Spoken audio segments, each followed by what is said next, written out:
یا ربی بالمصطفى بلغ مقاصدنا واغفر لنا ما مضى يا واسع الكرم فإن من جودك الدنيا وضرتها ومن علومك علم اللوح والقلم مولاي صل وسلم دائما أبدا على حبيبك خير الخلق كلهم۔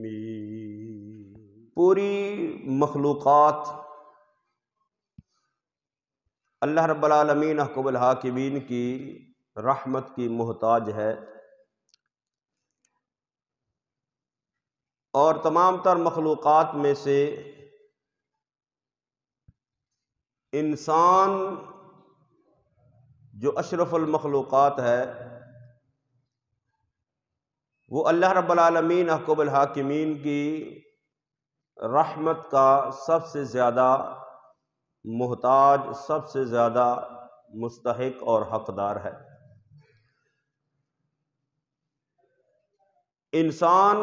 اگر دیکھے تو اس کا وجود بھی رب العالمین احکم الحاکمین کی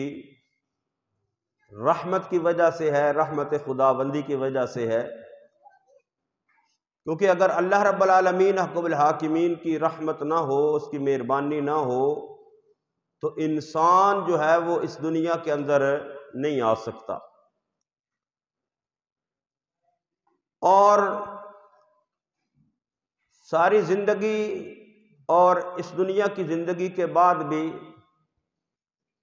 انسان کو، اور خاص کر بندہ مومن کو، مسلمان کو، رب العالمین احکم الحاکمین کی رحمت کی حاجت اور ضرورت رہتی ہے۔ اللہ اور اس کے رسول صلی اللہ تعالی علیہ وآلہ وسلم نے ہمیں زندگی گزارنے کا ایسا طریقہ اور ایسا انداز اختیار کرنے کا حکم دیا ہے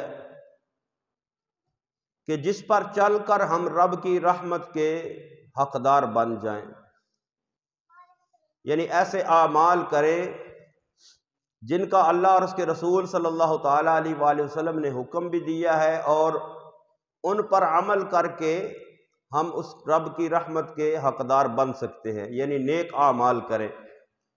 اچھے اعمال کے اندر زندگی بسر کریں گے تو پھر اللہ رب العالمین احکم الحاکمین کی رحمت جو ہے وہ اس دنیا کے اندر بھی ہمارے شامل حال رہے گی اور آخرت کے اندر بھی شامل حال رہے گی۔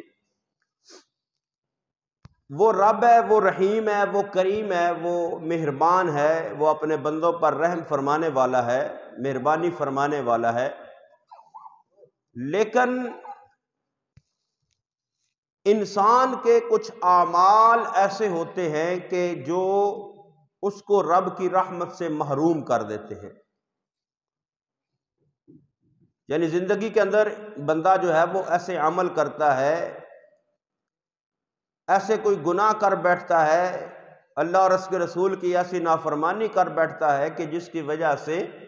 وہ رب کی رحمت سے محروم ہو جاتا ہے۔ تو ہمیں اپنی زندگی کے اعمال کا جائزہ لینا چاہیے کہ ہم کیسے اعمال کر رہے ہیں، کس طرح کی زندگی بسر کر رہے ہیں، کیا ہم ایسے زندگی بسر کر رہے ہیں کہ اللہ اور اس کے رسول کے احکامات پر عمل پیرا ہو کر زندگی گزار رہے ہیں، پھر تو ہم رب کی رحمت کے حقدار اور مستحق ہیں۔ لیکن اگر ہم زندگی ایسے گزار رہے ہیں کہ جو اللہ اور اس کے رسول صلی اللہ تعالی علیہ وآلہ وسلم کی نافرمانی کے زمرے میں آتی ہے تو پھر ہم رب کی رحمت سے دور ہو چکے ہیں۔ فی زمانہ اگر دیکھا جائے تو ہمارے اس معاشرے کے اندر، دنیا کے اندر اللہ رب العالمین احکم الحاکمین کی رحمتیں ہم پر نچھاور تو ہوتی ہیں، برستی تو ہے، لیکن ہم ایسے اعمال کر رہے ہیں جو ہمیں رب کی رحمت سے دور کرنے والے ہیں، رب کی رحمت سے دور کرنے والے ہیں، ایسے اعمال ہم نے اپنی زندگی کے اندر جو ہے وہ شامل کر لیے ہیں، جس طرح کہ بددیانتی کرنا، بدعنوانی کرنا، جو روز بروز ہمارے معاشرے کے اندر بڑھتی جا رہی ہے، اور اپنے مفادات کی خاطر اسلام کو پس پشت ڈال دینا، جہاں اپنا فائدہ ہو، جہاں اپنا مفاد ہو، جہاں اپنی مرضی ہو، جہاں اپنا رانجھا راضی ہوتا ہو، وہاں پر زندگی کے اندر کئی ایسے معاملات ہوتے ہیں، خوشی کے اندر، غمی کے اندر معاملات، کہ جہاں پر اسلام کا حکم کچھ اور ہوتا ہے لیکن ہماری مرضی کچھ اور ہوتی ہے، کبھی رسم و رواج کے نام پر، کبھی برادری کے نام پر، کبھی کسی انداز سے جو ہے وہ ہم اس وقت کے اوپر اسلام کی تعلیمات کو پس پشت ڈالتے ہیں اور اپنی مرضی کے مطابق جو ہے وہ اعمال سر انجام دیتے ہیں، یعنی اپنے مفادات جو ہے وہ ہم ان کو اسلامی تعلیمات سے مقدم کر لیتے ہیں۔ اور پھر جو ایک سب سے اہم وجہ رب تعالیٰ کی رحمت سے محرومی کی، وہ ہے جہاد کو ترک کر دینا، جس کے نتیجے میں آج مجموعی طور پر امت مسلمہ جو ہے وہ ذلت اور پستی کا شکار ہو چکی ہے۔ حالانکہ امت مسلمہ رسول اللہ صلی اللہ تعالیٰ علیہ وآلہ وسلم کی امت کے ساتھ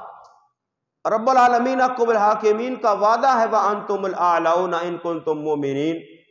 کہ تم سر بلند رہو گے ہمیشہ اگر تم مومن رہو، یعنی اسلام کو اللہ نے جو ہے وہ تمام ادیان سے سر بلند دین بنایا ہے، اسلام کے ماننے والوں کو باقی دیگر قوموں سے جو ہے سر بلند رکھنے کا وعدہ کیا ہے، لیکن ہم نے اللہ اور اس کے رسول کے احکامات کو پس پشت ڈالا، ہم نے اپنی مرضی کے مطابق زندگی بسر کرنا شروع کی، اور بحیثیت امت مسلمہ ہمارا جو ایک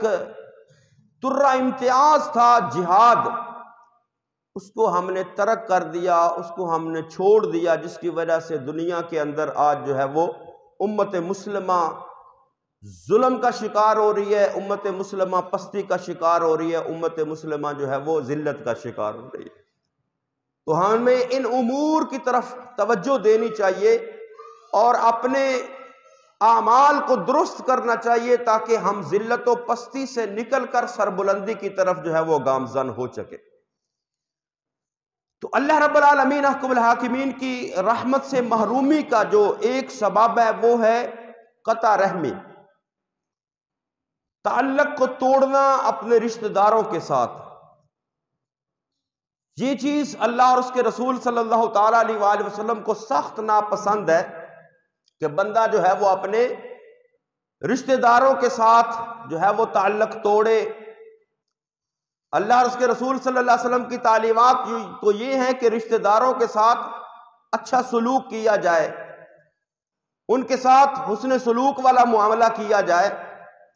اور اگر رشتہ داروں کو کوئی ضرورت ہو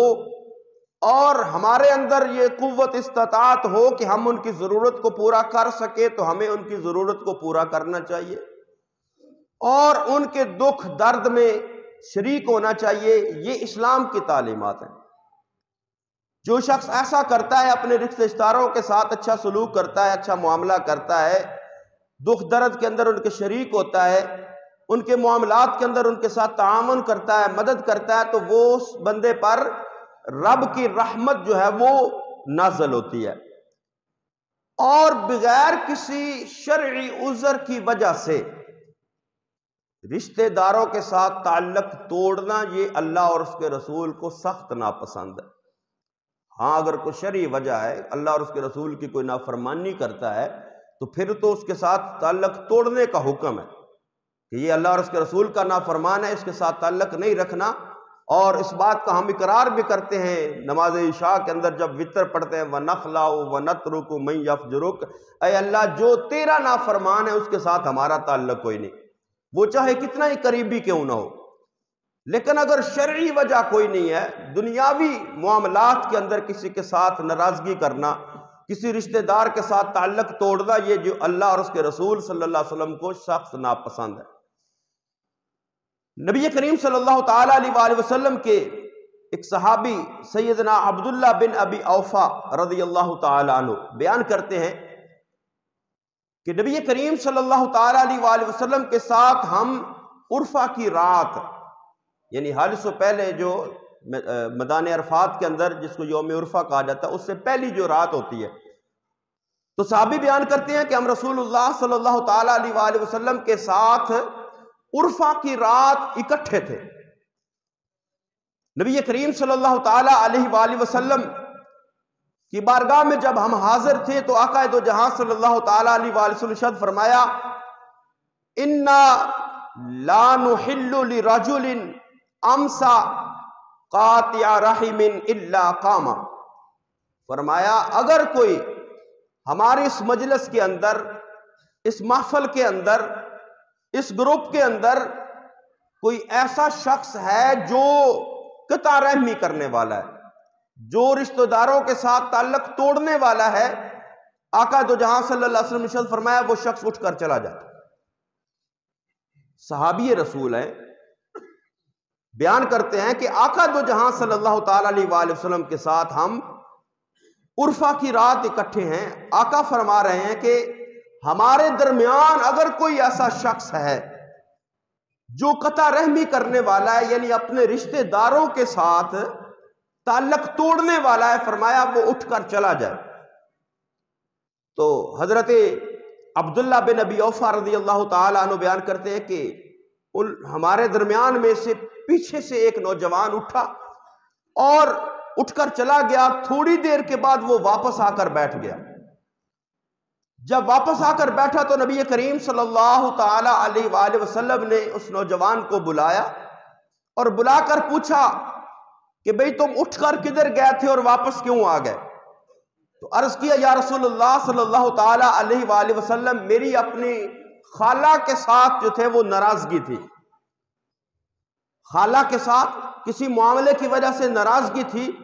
تو یا رسول اللہ صلی اللہ تعالیٰ علیہ وآلہ وسلم جب آپ نے فرمایا کہ جو قطع رحمی کرنے والا ہے وہ ہمارے درمیان نہ بیٹھے، اٹھ کر چلا جائے،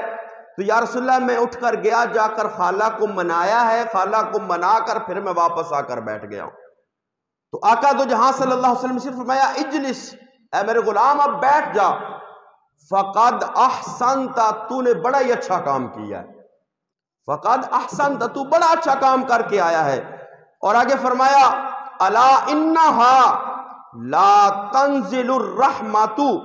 علی قوم فیہم قاطع رحم، فرمایا جس قوم کے اندر قطع تعلق کرنے والا موجود ہو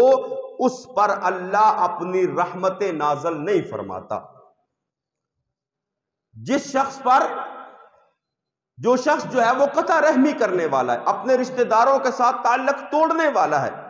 تو آقا نے فرمایا لا تنزل الرحمت علی قوم فیہم قاطع رحم، فرمایا جس قوم کے درمیان ایسا شخص موجود ہو جو قطع تعلق کرنے والا ہے اپنے رشتہ داروں کے ساتھ،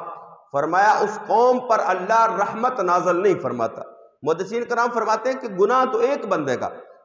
قطع تعلق کرنے والا ایک بندہ ہے، لیکن آقا فرما رہے پوری قوم پر اللہ رحمت نازل نہیں فرماتا۔ اس کی وجہ کیا ہے؟ محدثین کرام فرماتے ہیں اس کی وجہ یہ ہے کہ وہ شخص اس قوم کے درمیان موجود ہوتا ہے جو قطع تعلق کرنے والا ہوتا ہے، اور دوسرے لوگ اس کو اس بات سے منع نہیں کرتے، دوسرے لوگ اس کی اس بات کے اندر مدد نہیں کرتے کہ بھئی تو جس کے ساتھ ناراض ہے اپنی ناراضگی کو ختم کر کے اپنے اس تعلق کو بحال کر لے۔ فرمایا ان کی اس چپ کی وجہ سے اللہ پوری قوم کو اپنی رحمت سے محروم کر دیتا ہے، پوری قوم جو ہے وہ رحمت سے محروم ہو جاتی ہے۔ اور آقا دو جہاں صلی اللہ علیہ وسلم نے ارشاد فرمایا قال من احب ان یبسط له فی رزقہ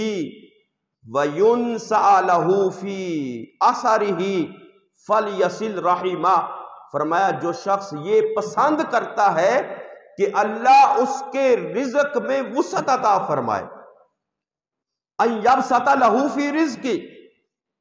کہ اللہ اس کے رزق کے اندر برکت عطا فرما دے، رزق کے اندر وسعت عطا فرما دے، وَيَنْسَعَ لَهُ فِي عَصَرِهِ، اور اس کی عمر کے اندر اللہ برکت عطا فرما دے۔ آقا نے فرمایا جو اپنے رزق کے اندر،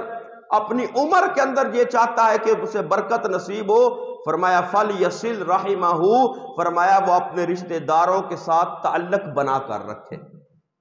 اپنے رشتہ داروں کے ساتھ تعلق بنا کر رکھے، ان کے ساتھ جو ہے وہ قطع رحمی نہ کرے بلکہ صلہ رحمی کرے، اپنے تعلق کو ان کے ساتھ بنائے، ان کے ساتھ اچھے معاملات کرے، ان کی ضرورت کے اندر ان کے کام آئے، ان کے دکھ درد کے اندر جو ہے وہ ان کے ساتھ شریک ہو، ان کے شامل ہو، ان کی خوشی غمی کے اندر۔ تو فرمایا جو شخص ایسا کرتا ہے، اپنے رشتہ داروں کے ساتھ تعلق بنا کر رکھتا ہے، اس پر اللہ کی رحمت اتنی ہوتی ہے کہ اللہ اس کے رزق کے اندر بھی برکت عطا فرما دیتا ہے اور اس کی عمر کے اندر بھی برکت عطا فرماتا ہے۔ نبی کریم صلی اللہ تعالیٰ علیہ وآلہ وسلم نے اپنے غلاموں سے فرمایا، اے میرے غلاموں، اے میرے صحابہ، کیا میں تمہیں بتاؤں نہیں بہترین صدقہ کون سا ہے؟ میرے صحابہ تم بتاؤ بہترین صدقہ کون ہے، کون سا ہے؟ عرض کیا یا رسول اللہ صلی اللہ تعالیٰ علیہ وآلہ وسلم، اللہ کے راستے میں خرچ کرنا، جہاد کے اندر خرچ کرنا،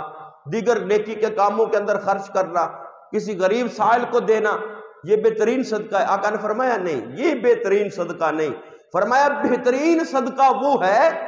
تمہارا رشتہ دار ہو، تم سے ناراض ہو ضرورت مند، فرمایا کسی طرح سے اس کی مدد کر دو، یہ صدقہ بہترین صدقہ کہلوائے گا۔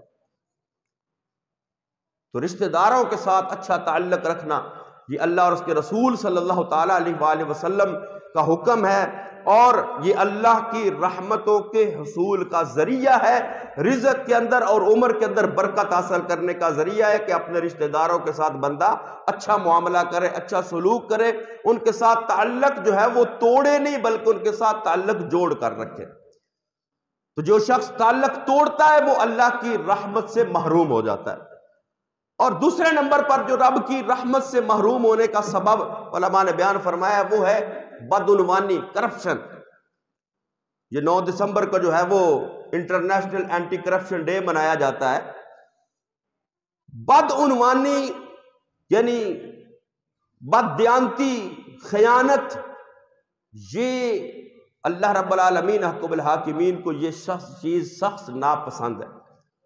اللہ فرماتا ہے وَأَنَّ اللَّهَ لَا يَهْدِي كَيْدَ الْخَائِنِينَ، فرمایا جو خیانت کرنے والا ہے، بددیانتی کرنے والا ہے، اللہ اس کے داؤ کو کبھی کامیاب نہیں ہونے دیتا۔ اور آگے فرمایا نبی کریم اللہ رب العالمین حکم الحاکمین ان اللہ لا يحب الخائنین، فرمایا جو بددیانتی کرنے والا ہوتا ہے، خیانت کرنے والا ہوتا ہے، اللہ اس کو پسند نہیں کرتا۔ اور خیانت صرف اس چیز کا نام نہیں کہ کسی کے پاس بندے نے کوئی امانت رکھوائی اور اس میں سے وہ مال ہڑپ کر لے تو اس کو خیانت کہتے ہیں، نہیں، بلکہ زندگی کے ہر شعبے کے اندر جو بھی ذمہ داری کسی انسان کے اوپر عائد ہوتی ہے، وہ اگر استاد ہے، وہ اگر تاجر ہے، وہ اگر صحافی ہے، وہ اگر جج ہے، وہ کوئی حکومتی عہدیدار ہے، وہ گھر کا سربراہ ہے، ملک کا سربراہ ہے، جو بھی ذمہ داری کسی کے اوپر عائد ہوتی ہے اور وہ شخص اپنی ذمہ داری کو پورا نہیں کرتا، استاد اپنی ذمہ داری کو پورا نہیں کرتا، بچوں کو تعلیم نہیں دیتا، سکولوں میں جا کر بیٹھے رہتا ہے اور بچوں کہتا ہے ٹیوشن سینٹر آ جاؤ، اس نے اپنے عہدے کے ساتھ جو ہے وہ ایمانداری نہیں کی، بددیانتی کی ہے۔ اگر کوئی جج جو ہے وہ فیصلہ صحیح نہیں کرتا، رشوت لیتا ہے، وکیل جو ہے وہ اپنے عہدے کے ساتھ کام پورا نہیں کرتا، صحافی جو ہے وہ سچ نہیں بولتا، سچ نہیں دکھاتا، تاجر دکاندار جو ہے وہ اچھی چیز دکھا کر غلط چیز، 2 نمبر چیز وہ سیل کر دیتا ہے، یعنی اپنے اس کام کے اندر وہ بددیانتی کرتا ہے، خیانت کرتا ہے، تو وہ بھی اسی کرپشن کا مرتکب ہوگا۔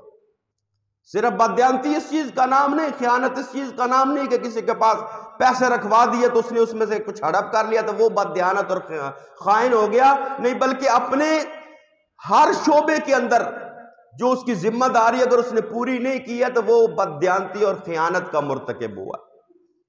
نبی کریم صلی اللہ تعالیٰ علیہ وسلم نے ارشاد فرمایا حجۃ الوداع کے موقع پر، آقا نے فرمایا الا اخبرکم بالمؤمن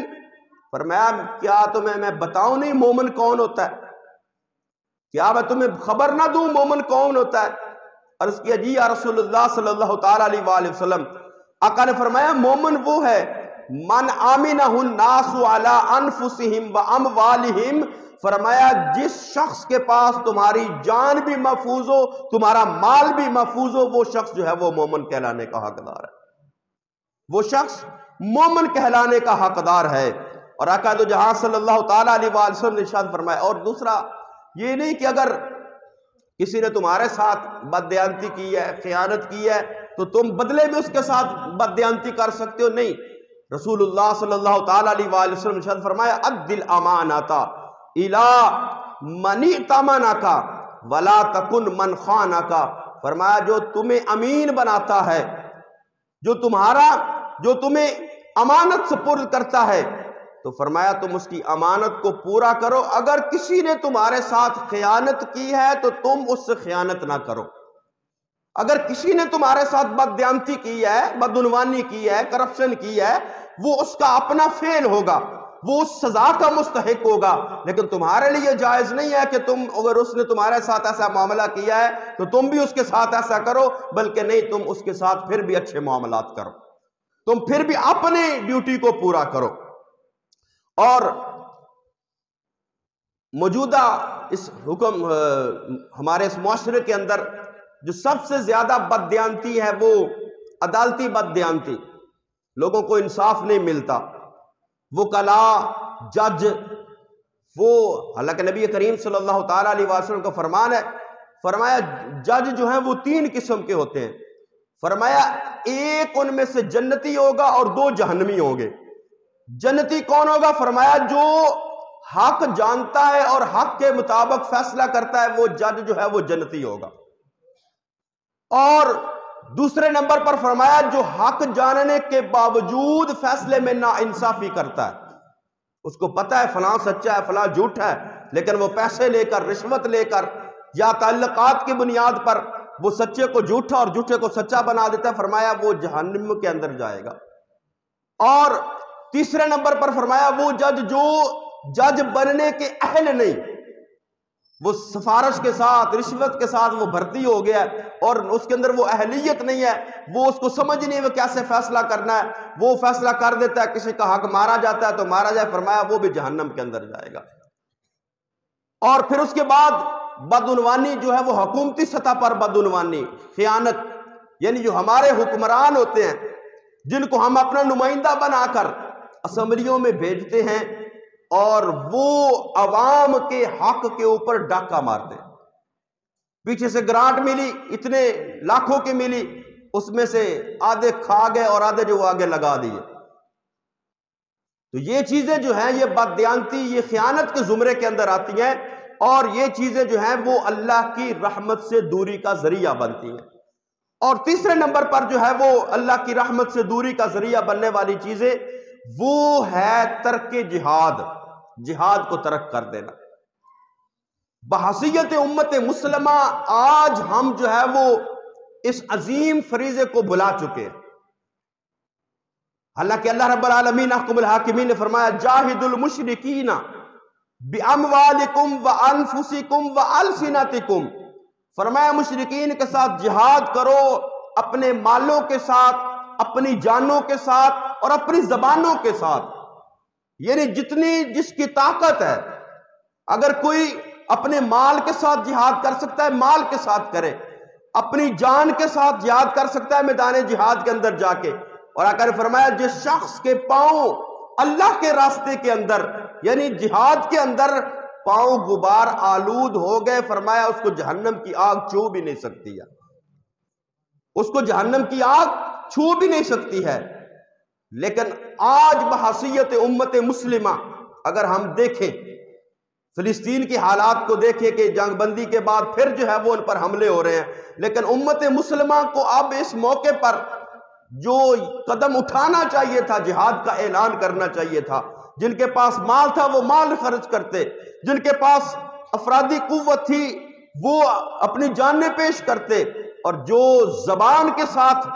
جہاد کر سکتے ہیں، ان کو برا بھلا کہہ سکتے ہیں، ان کے اس فعل کی مذمت کر سکتے ہیں، وہ اپنی زبانوں کے ساتھ جہاد کریں۔ اللہ نے فرمایا جاہد المشرکین باموالکم وانفسکم والسنتکم، فرمایا اپنی مالوں کے ساتھ جہاد کرو، اپنی جانوں کے ساتھ جہاد کرو، اور اپنی زبانوں کے ساتھ جہاد کرو۔ لیکن آج بحیثیت مسلمہ ہم ذلت کا شکار ہو رہے ہیں، پستی کا شکار ہو رہے ہیں، حالانکہ اللہ نے ہمیں سر بلند پیدا فرمایا، اسلام کے ساتھ سر بلندی کا وعدہ فرمایا، لیکن آج پوری امت مسلمہ جو ہے وہ دوسرے جو غیر مذہب ہیں، مشرکین ہیں، یہود و نصارہ ہیں، وہ ہم پر حاوی ہو رہے ہیں۔ کیوں؟ ہم نے جہاد کو ترک کر دیا، ہم اللہ کی رحمت سے محروم ہو چکے ہیں، کیونکہ جب کوئی بندہ مومن جہاد کرتا ہے تو اس کے ساتھ اللہ کی مدد اور نصرت شامل ہو جاتی ہے۔ وہ چند لوگ فلسطین کے اندر جو ڈٹے ہوئے ہیں، ان کو اللہ کی طرف سے مدد شامل حال ہے، وہ فلسطین اسرائیل کو نقصان پہنچا رہے ہیں، لیکن بحیثیت امت مسلمہ جو ہے، جس طرح ہمیں ان کا ساتھ دینا چاہیے مسلم حکمرانوں کو، وہ اس طریقے سے اسلام قوم جو ہے وہ بحیثیت اسلام، بحیثیت امت مسلمہ، ہمارے مسلم حکمران جو ہے وہ اس چیز سے دوری اختیار کیے ہوئے ہیں، اور امت مسلمہ کو چاہیے کہ وہ جہاد کا اعلان کرے، اپنے مال کے ساتھ، اپنی جانوں کے ساتھ اور اپنی زبانوں کے ساتھ جہاد کرے، تاکہ جو ہے وہ امت مسلمہ جو ہے وہ پھر سربلندی کی طرف گامزن ہو سکے۔ تو جہاد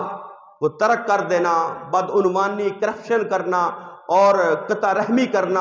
ان معاملات سے اپنے آپ کو بچایا جائے، کیونکہ یہ اللہ کی رحمت سے دوری کا سبب بنتے ہیں۔ تو اللہ رب العالمین احکم الحاکمین ہمیں نیک اعمال کرنے، نبی کریم صلی اللہ تعالیٰ علیہ وآلہ وسلم کی تعلیمات کے مطابق زندگی بسر کرنے کے اللہ ہمیں توفیق نصیب فرمائے، اور ہمارے فلسطین مسلمان بھائیوں کو اللہ جو ہے وہ ان ظالموں کے ظلم سے نجات عطا فرمائے۔ آمین۔